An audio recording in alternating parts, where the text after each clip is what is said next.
Concern for man and his fate must always form the chief interest of all technical endeavors, in order that the creations of our mind shall be a blessing and not a curse to mankind. So said Albert Einstein to his colleagues in 1931. But before the decade was out, scientists in Nazi Germany would develop many new weapons of war. By 1943, Luftwaffe research resulted in the Arado AR 234. Known as the Blitz, the new jet-powered bomber brought aerial warfare to a completely new level. Able to fly higher and faster than any Allied aircraft, the AR 234 was well suited to reconnaissance and became the precursor to modern-day U-2s and SR-71s. On the battlefield, the ability to observe and predict enemy movement has always been crucial.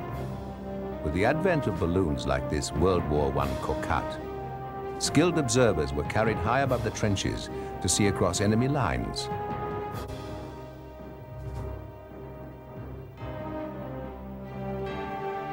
More sophisticated lighter-than-air vehicles like the massive Zeppelin took the art of aerial reconnaissance one step further.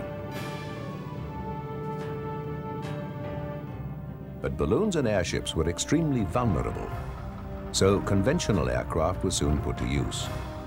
And with the advent of aerial photography, positions deep inside enemy lines could be captured on film and taken back for analysis.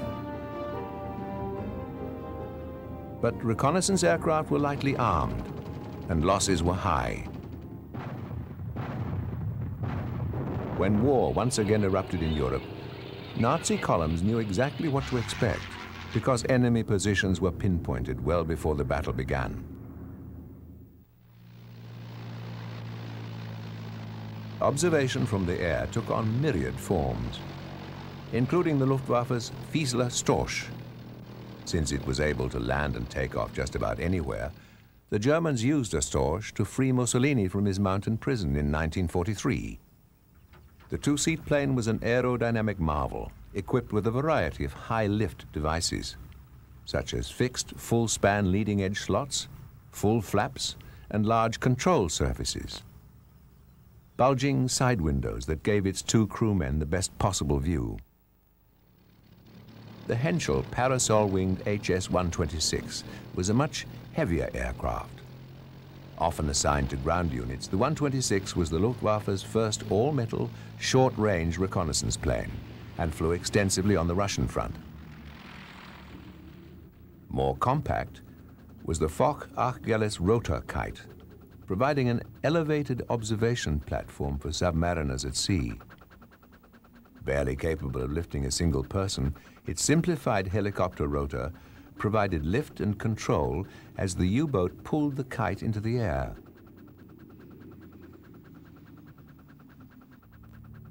But perhaps the most bizarre observation plane tested by the Luftwaffe was Blum and Voss's asymmetric V-141, a creation of Dr. Richard Vogt. The aircraft was meant to serve as a light observation and bombing platform. Modestly successful, the plane saw some action on the Eastern Front in 1941. For balance, the oddly placed cockpit was offset by the engine torque.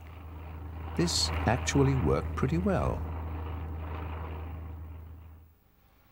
Not to be left behind, the Allies were hard at work on observation and reconnaissance aircraft of their own.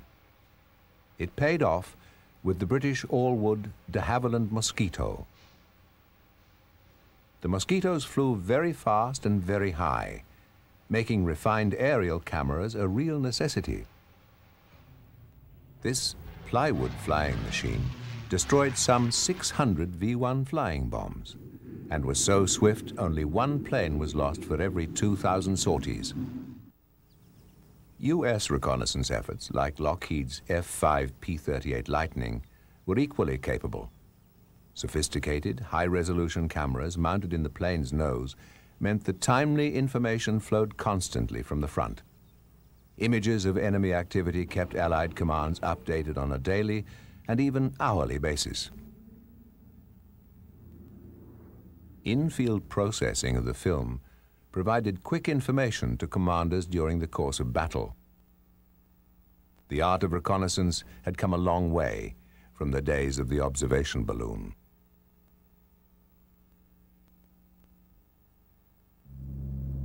The Lightning was an ideal platform for the cameras it carried. Fast, steady, and maneuverable, it was capable of flying exceptionally long distances. The plane's twin engines gave pilots reassurance that their single-engine brethren could only dream about. The Lightning was large, with a roomy nose compartment, and could carry a good deal of photographic equipment into the air. The plane normally packed 50 caliber machine guns in its spacious nose compartment, which seemed perfect for cameras, where, away from the engines, they shook less and produced clearer photographs.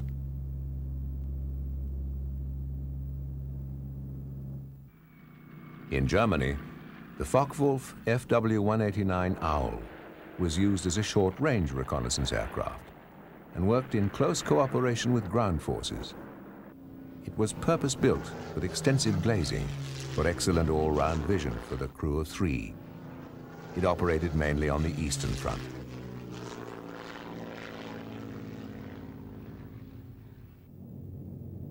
The Dornier Do-335 Arrow was originally slated for high-speed offensive bombing, but was a natural reconnaissance aircraft that could outpace anything sent to catch it.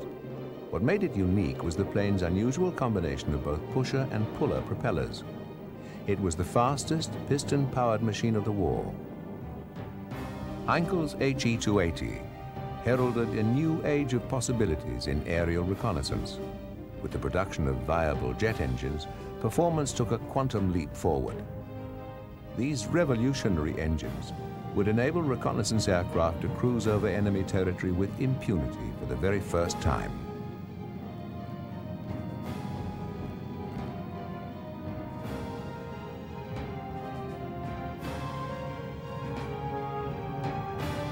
Though the HE-280 made its mark in history as the world's first jet fighter to fly, it would fail in its bid against Messerschmitt's extraordinary Me-262. The first jet fighter in combat, this shark-shaped killer was 100 miles an hour faster than any Allied plane. Behind the 262's success was the Junkers Umo 004, the world's first jet engine ever to enter production. Though admittedly cantankerous, it produced nearly 2,000 pounds of thrust. In spite of a lifespan measured in tens of hours, it was state-of-the-art for its day. Sharing the supply of Umo engines was the new Arado 234 reconnaissance jet. Erich Sommer was one of the first to take it into action. I was sitting in this beautiful bird there. It was a fantastic machine.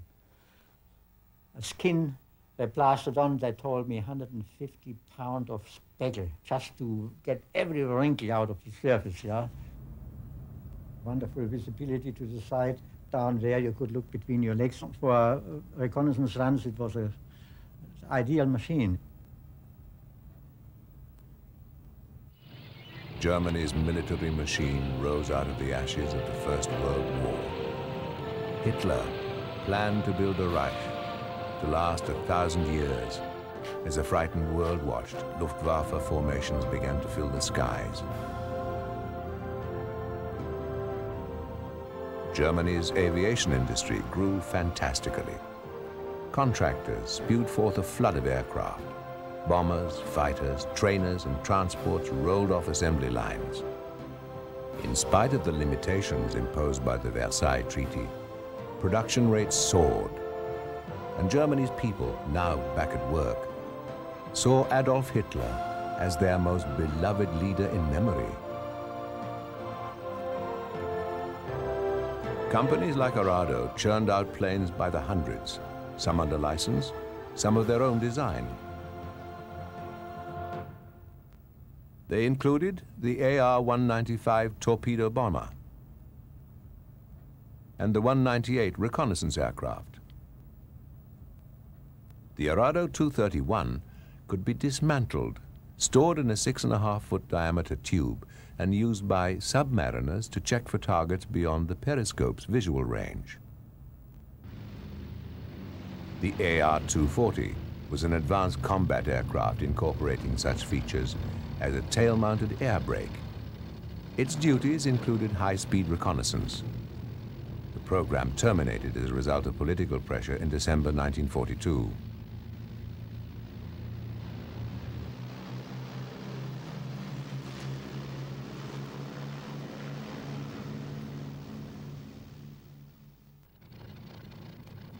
With bizarre landing gear, Arado's AR-232 was the Luftwaffe's attempt to replace the venerable Ju-52 tri-motor transport.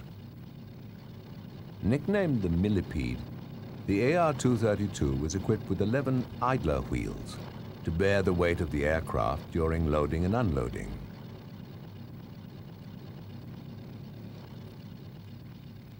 But the most advanced production aircraft by war's end was the jet-propelled 234.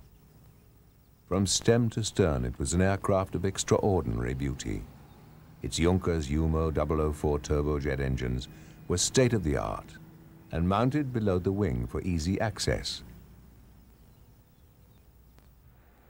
Each Umo had a small gasoline starter engine, which could be started electrically from the cockpit or manually by pulling a D-ring mounted in the intake bullet. Another means of turning over the Umos was a gasoline-powered unit which accelerated the turbines up to ignition RPM. The disadvantage was that only one engine could be started at a time. The 234 was initially launched from a T-shaped, three-wheel reusable trolley. 3 huge manual jacks raised the aircraft high enough to position the trolley underneath.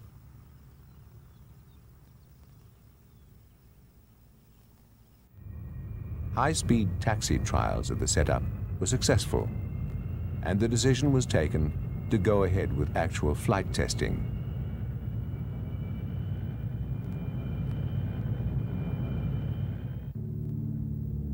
But not before the outrigger skids were reinforced, and a drag chute was added to slow the trolley once it was jettisoned. An AR-232 Millipede did the testing.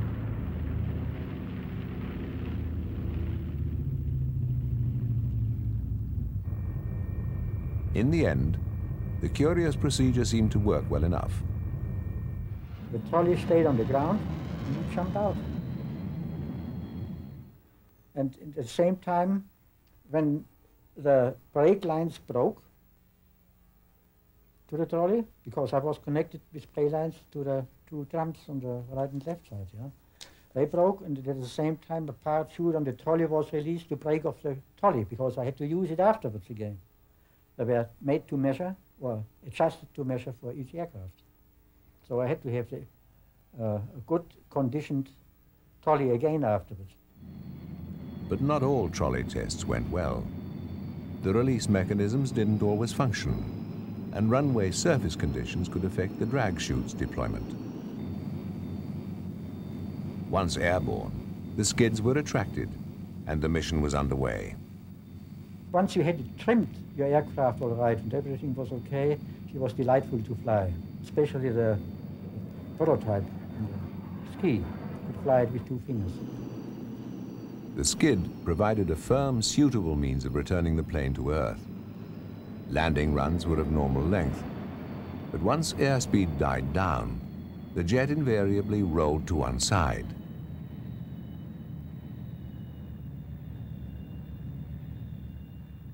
The hydraulically retractable main skid was mounted on the aircraft's centerline, with 2 retractable outriggers under the engines. The trolley had brakes on each main gear, a castering nose wheel, and quick release mechanisms.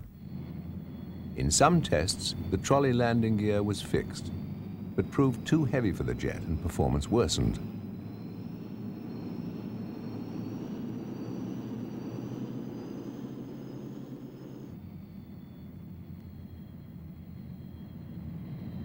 Some landings resulted in near disaster.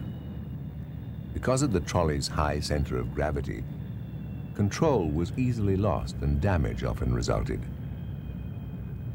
The trolley's brakes were not very dependable, and they were also sensitive to a pilot with heavy feet. During test landings and all takeoffs, the trolley's balloon-like tires acted as shock absorbers for the heavy machine. Not built for the punishment of landing, this trolley breaks up on the rough ground at the end of the landing strip.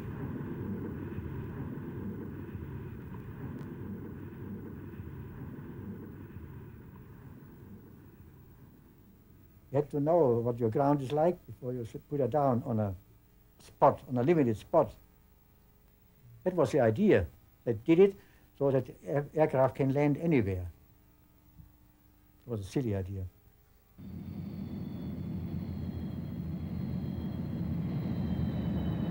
Landing on the skid in primitive conditions wasn't easy.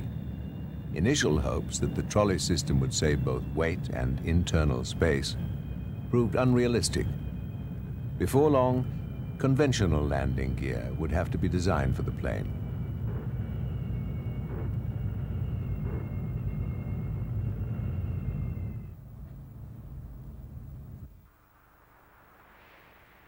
Pilots enter the cockpit through a plexiglass hatch above the seat. The generous use of plexiglass gave Luftwaffe pilots an unparalleled view of the outside world. Set it up, machine, lined it up, landed on the speed, let it scratch a little bit, landed on the nose, and then like greased lightning on the wet lawn, there was a thunderstorm going through, and it was like soap. My aircraft didn't break, and I landed in the wheat field. And that was where it nearly burned the aircraft because the exhaust of the jets fired the wheat. There were distinct advantages and disadvantages with the skid landing gear in the early AR-234s. With it, a pilot could touch down on dirt, grass, snow, ice, almost anywhere. But after that, he had little control and no brakes at all. Keeping the aircraft upright tended to be more a matter of luck than skill. That feeling of helplessness and lack of control often made the final seconds of a landing a nail-biting experience.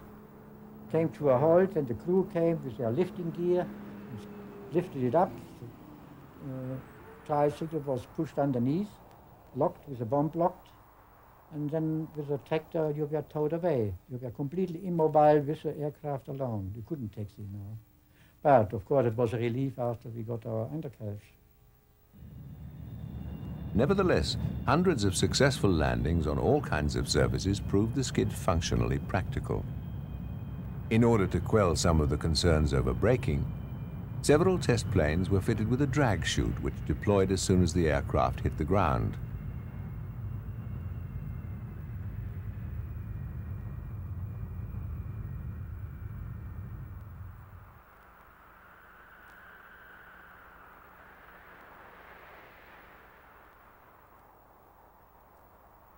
Mounted in a ventral canister, the chute did reduce the landing run and was incorporated as a standard feature on all AR-234s to follow. The chute canister had a cable-activated release, controlled from the cockpit. D-Day, June the 6th, 1944, brought the Luftwaffe's pressing need for a swift reconnaissance aircraft to crisis point. So I did the first reconnaissance flight over the invasion front on the 2nd of August, which rates as the first jet reconnaissance flight, operational flight in the world. The AR-234's speed was everything the Luftwaffe had hoped. As a reconnaissance platform, it was untouchable by Allied fighters. Ironically, one of the new jets was hit by friendly fire on the first mission. We did the whole invasion front. I did southern England, all the airfields of the southern part of England, where the Americans, yeah, it was like one airfield, the whole area. It was incredible what was built up down there.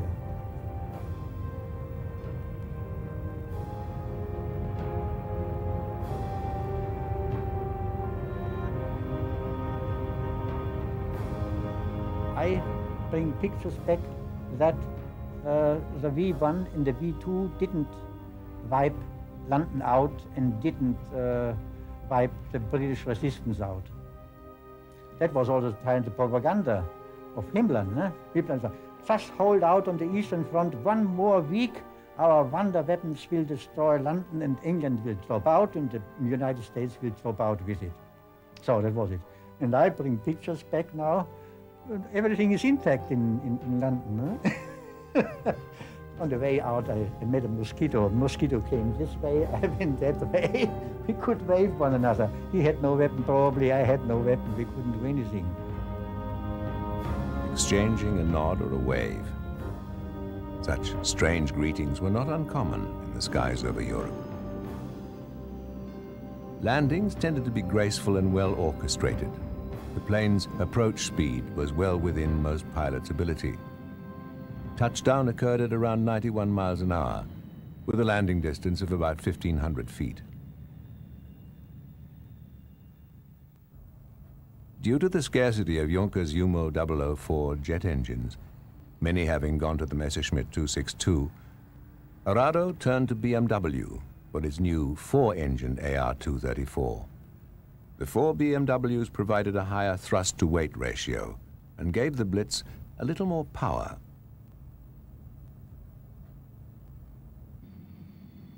The new configuration was tested with each engine in its own separate nacelle. But high drag and poor stability led to a simpler arrangement.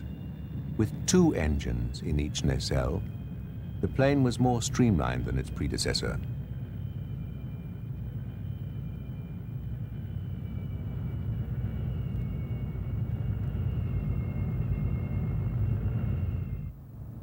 Early uncertainties about the skid gear led Arado to redesign the aircraft with a conventional tricycle arrangement. The resulting AR-234B, slightly larger but otherwise unchanged, had sturdy, retractable landing gear. The heavy-duty nose gear retracted aft, while the main landing gear retracted forward. The main gear well occupied a space that had previously contained a fuel cell. Arado widened the fuselage to make room for the main gear and its retraction assemblies. But the new landing gear was not the panacea the Luftwaffe had hoped. Though it made the plane much more maneuverable on the ground, the track was so narrow that landings and takeoffs became somewhat tricky. Additionally, the oversized tires, built for rough, unprepared airfields, gave the pilot a soft, roller coaster-like ride. But the ability to do away with the cumbersome trolley system and quickly clear the landing areas for returning aircraft made any problems with the new system seem minor.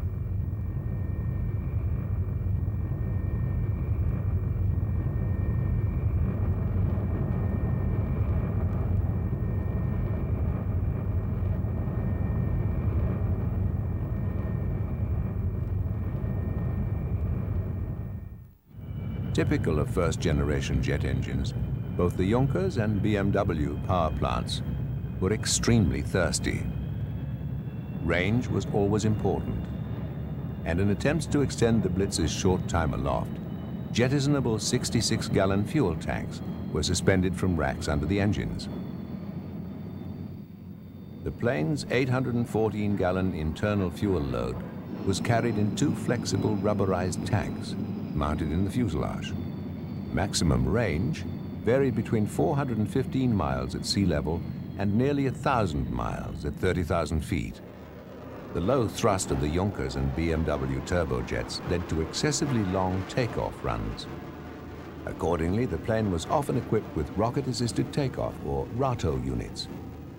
Each provided an extra 1,100 pounds of thrust and burned out only seconds after leaving the ground. The only known surviving AR-234 at the Smithsonian Institution in Washington is equipped with the Arado units. Essentially a modular power egg with a rocket engine inside, it was used to get a variety of Luftwaffe aircraft off the ground. Complex but reliable, the small rocket's largest component was a ball-shaped propellant tank. In it, two propellants, T-Stoff and C-Stoff, ignited upon contact.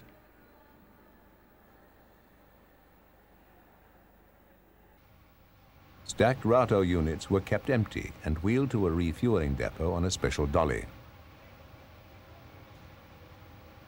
C-Stoff, a water-alcohol-hydrazine catalyst, was relatively docile and didn't require special handling. T-Stoff, on the other hand, primarily hydrogen peroxide and a stabilizer, was extremely toxic. It was highly acidic and lethal to the touch, and ground crews working with it were forced to wear protective clothing.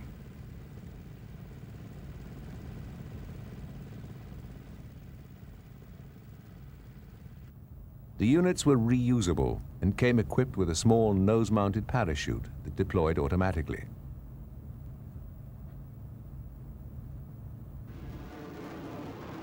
The rockets vastly improved jet performance, but once ignited, there was no turning back. They could, however, be jettisoned in an emergency.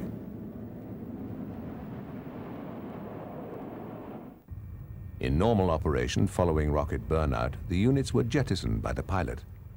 They had to release in unison because a hung rocket could send an imbalanced plane out of control.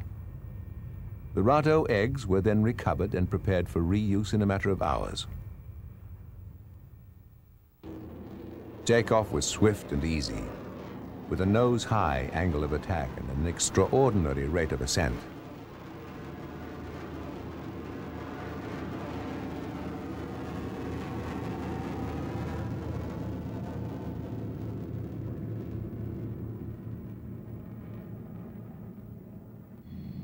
Without the aid of the Arado units, the aircraft's angle of attack and rate of ascent were drastically reduced.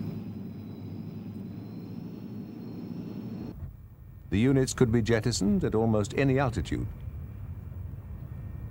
On occasion, as this intrepid photographer realized, the Arado parachute system failed, damaging the rocket beyond repair. But when all went well, the rockets could be put to use again.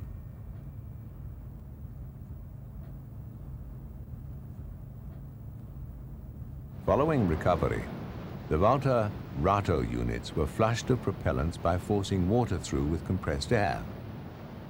Then they were inspected and returned to flight-worthy status and placed in storage. The AR-234 bomber, with 3 bombs and 2 Arado units attached, taxis out to the runway. 1 bomb is mounted under the fuselage, and 1 hangs from each engine nacelle. On these aircraft, equipped with conventional landing gear, a recessed bomb bay replaced the landing skid. This streamlined the plane.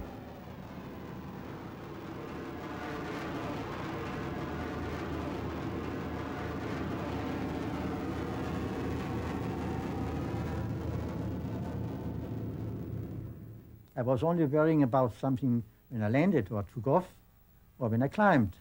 But when I had a run, nobody could lick me.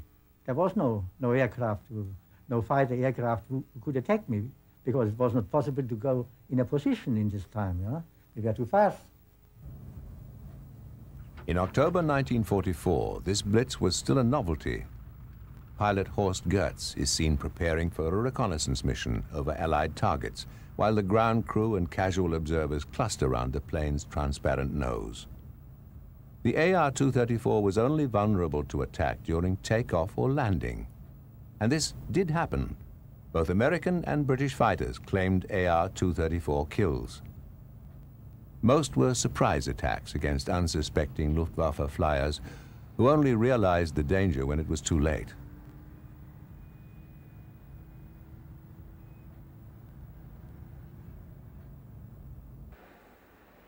The plexiglass was just over 2/10 of an inch thick and gave pilots an exceptional forward view. Early AR-234s were almost blind to the rear, however, and were later equipped with an aft-looking periscope. A life-saving innovation, the device gave pilots a chance to avoid surprise attacks from the rear, an invariably fatal experience. The periscope was Erich Sommer's idea.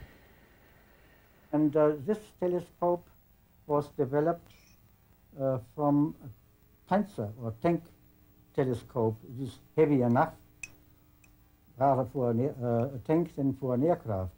But the idea was the pilot can look into the ocular here, and you saw out there above the horizon what is happening up there. Gave you a security that you had a clear sky behind you. On the ground, it was business as usual for the embattled and outnumbered Luftwaffe crews. Though there appeared little they could do to stem the tide of war, the airmen tried to keep up a facade of optimism. Here, a radio for communicating with airborne comrades is the center of activity.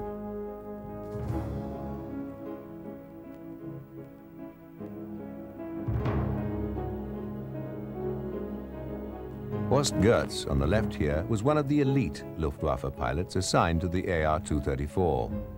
In this candid footage, taken by his fellow pilot and good friend Erich Sommer, Horst and the others put on a carefree face in a time of insanity.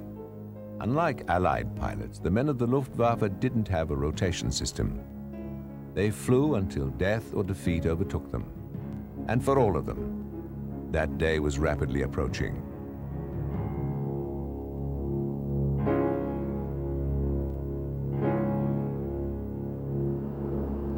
With the Allied noose growing tighter, Nazi troops were defending German soil for the very first time. Resistance became bloodier and more fanatical. Losses in men and machines were beyond belief. The Reich was disintegrating in a storm of its own making. Allied bombing attacks leveled cities and laid waste to industry.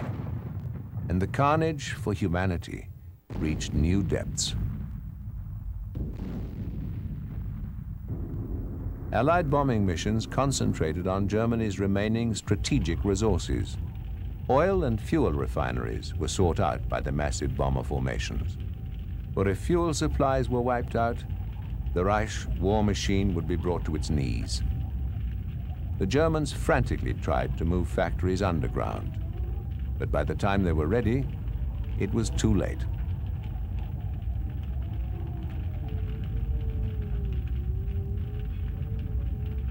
The destruction was total. From Lüttich, from Liège to the south to the Alps, there was no cover for reconnaissance. So I was transferred to Biblis with my own commando, one aircraft and the whole maintenance crew, and operated from a dreadful airfield. Very soggy, very foggy, bad weather, industrial area to the west, which drifted in the smoke and the mist. So I operated from there, the whole section between the Alps and Holland. A Kettenkrad tracked vehicle assigned to Sommer's unit was used at Biblis during the winter of 1944 to collect jettisoned Rato pods. Sommer's covered AR-234 endured heavy snowfalls. Life in the forest was difficult but not unbearable. Though the cold was severe and often made flying impossible, the camaraderie was strong, and life was taken one day at a time.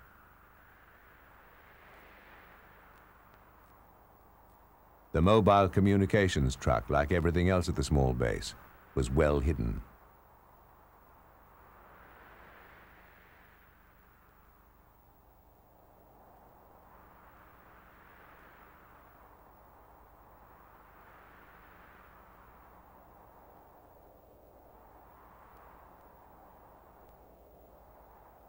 The forest runway was simple, a wide swathe cut through the trees.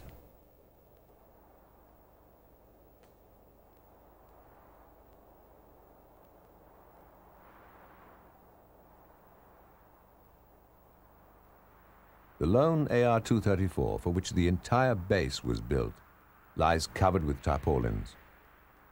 Landings and takeoffs from this facility were dangerous because of the narrow slot, leaving no room for human or mechanical failure.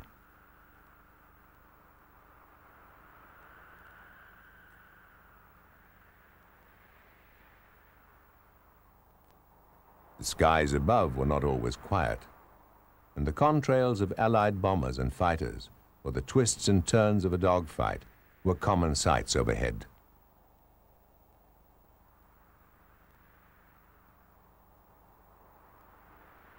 Meanwhile, Sommer's aircraft remained shrouded in tarpaulin below. During the January of 1945, the snow melted, and operations at Biblis resumed.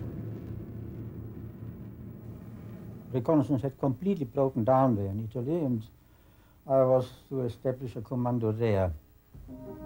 On Christmas Eve 1944, Sommer's AR-234 was destroyed in an Allied air raid. It was promptly replaced. The following February, a convoy of supply trucks was hit by Allied planes in the nearby forest. Sommer and his comrades inspected the grim harvest, awed by the totality of destruction.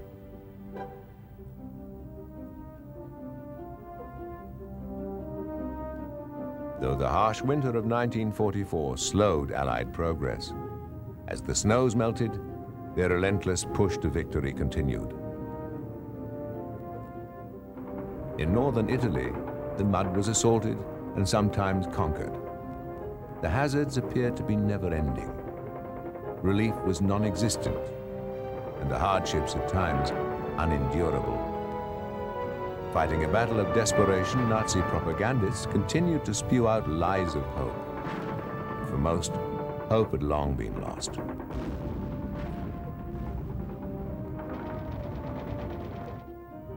AR-234 missions continued unabated. As a bomber, it attacked the Allies at Remagen. The Blitz's speed made it one of the only German weapons left that could operate with relative impunity.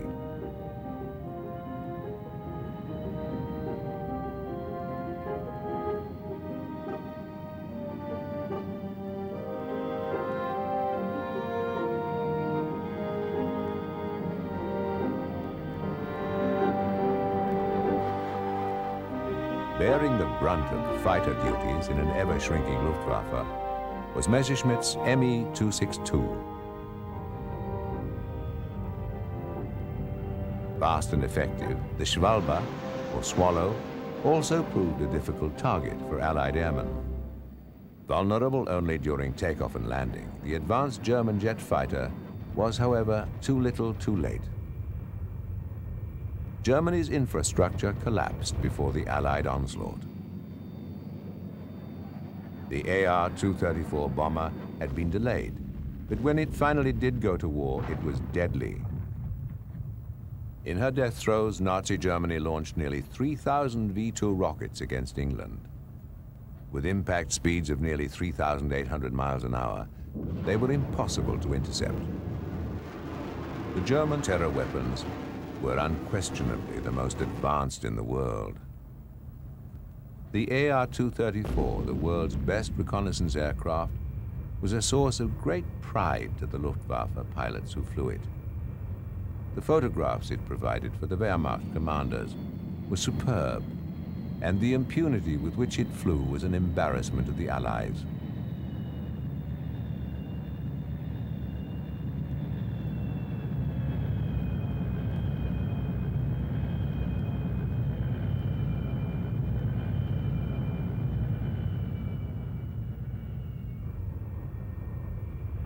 The major bridges that crossed the Rhine were a primary reconnaissance target for aircraft on both sides. Of course, the 234 wasn't invincible. This one didn't survive. By the spring of 1945, Germany's military might had been crushed, and the Allies were pushing deep into the heart of the Third Reich. The quantity and variety of aircraft found on airfields throughout Europe was simply stunning.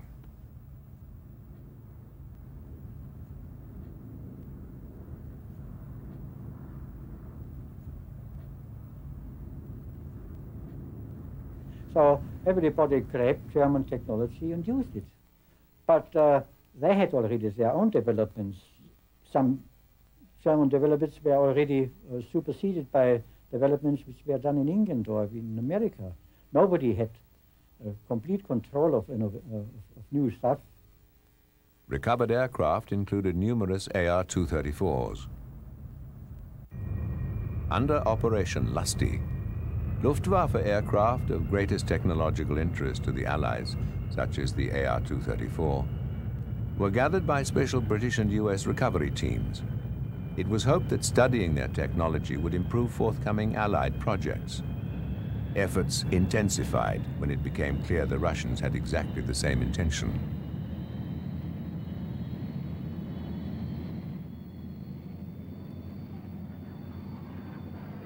Those aircraft slated for the United States and Great Britain were flown to Cherbourg in France and prepared for shipment. Among those retrieved by Watson's raiders were two AR-234s already painted in US Army Air Force markings. Later, cocooned for shipment, these Blitzes, along with many other models, were soon making the long transatlantic journey.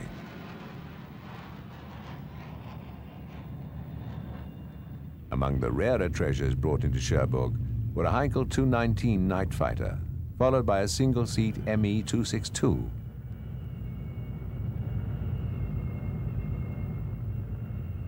Another find, this two-seat night-fighting version of the 262. Distinguished by its array of nose-mounted radar antennae, it was the fastest night fighter of the war. Departing the French coast, ships carrying the captured planes headed for America. The cocooning process protected these Dornier arrows from the salty environment of the exposed deck. Strapped to the deck next to the arrow is a cocooned single AR-234.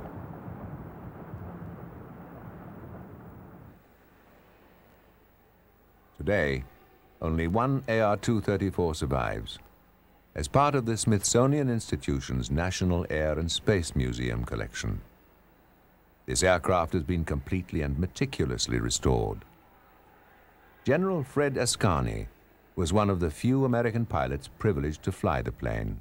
I had 5 or 6 flights on this aircraft. I enjoyed every one of them once you got the engine started.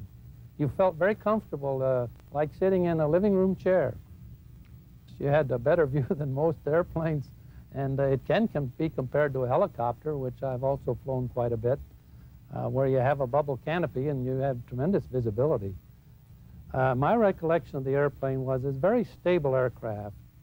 It was very easy to fly.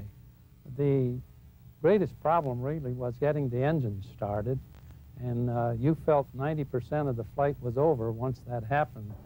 It exhibited what we call cavitation, and the engines cavitated, which meant they were thrusting you forward and then dropping off. So you sort of went forward, you felt like you were going forward and backward, all on the whole time you're on the final approach to landing. And it's an eerie feeling unless you're aware of it. This airplane could have easily operated as a supplementary anti-bomber aircraft to supplement the Me-262 jet fighters, because it had the performance, which of course would provide the kind of performance needed to intercept the bomber formations. So if they'd had this in enough quantities, yes, it made a difference, absolutely. It could have been a very formidable weapon, yes. After the war, Arado's legacy lived on in many forms. Twin-engine, jet-propelled bombers became de rigueur for military air services across the globe. Most famous of the early offspring was the English electric Canberra, a light bomber and reconnaissance aircraft.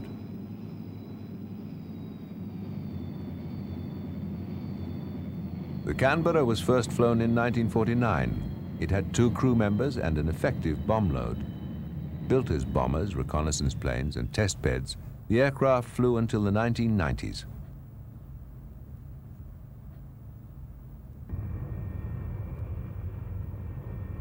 The United States eventually acquired its own version of the Canberra. It was called the B-57. Built by the Martin Company, it too became a jack of all trades. Made for the US Air Force as a night bomber, it differed from its British counterparts by having one crew member sit in front of the other rather than side by side. Special reconnaissance versions were built with extended outer wing panels for increased lift at high altitude. All armament was removed to make the plane lighter. Cameras on many of the big wing B-57s were mounted in a bomb bay, and by the mid-1960s gave photographs taken from 60 miles away the resolution normally achieved from 12 inches. Two of the planes fly for NASA to this very day.